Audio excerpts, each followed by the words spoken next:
What does he do? Well, he is going to honor the Antichrist. In verse 14, he's going to put an image of that beast in the Holy of Holies there on that temple in the city of Jerusalem. Verse 15 says, the entire world, whoever it is, living any place in this, and by the way, this is not Christians, we left at the rapture.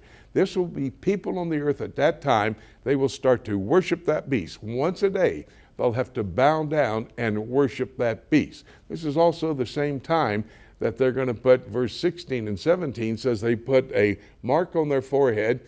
Many call it the mark of the beast, the 666. We don't know a whole lot about it, but it's an identification mark that will allow them to buy and sell in order to be able to stay alive. They're going to be able to buy and sell if they have that mark. If not, they die. If they don't worship the beast, they're killed. Yeah, by the way, we have the technology to do both. We could create images in different parts of the world, even at amusement parks or even in the movies. The fact is we've got images that are aliens, if you want, okay? And they're made to look like persons, and they can move like persons, and there doesn't seem to be any trouble, and people are kind of accepting that. In fact, some of the highest paid movies are of those kind of people, all right?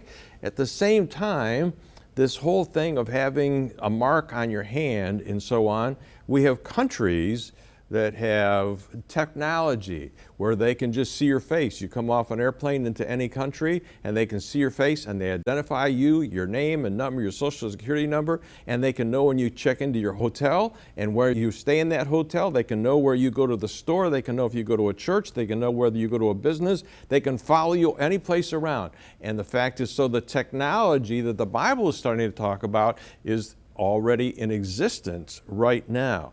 And this mark of the beast, he does that. But also you've got these two witnesses that something happens at the midway point of the tribulation. Well, they have died, and after their 1,260-day ministry period, they die, lay in the streets of Jerusalem for 3.5 days, and everybody on earth, there's technology again, everybody on earth will be able to see them lying there dead in the streets of Jerusalem.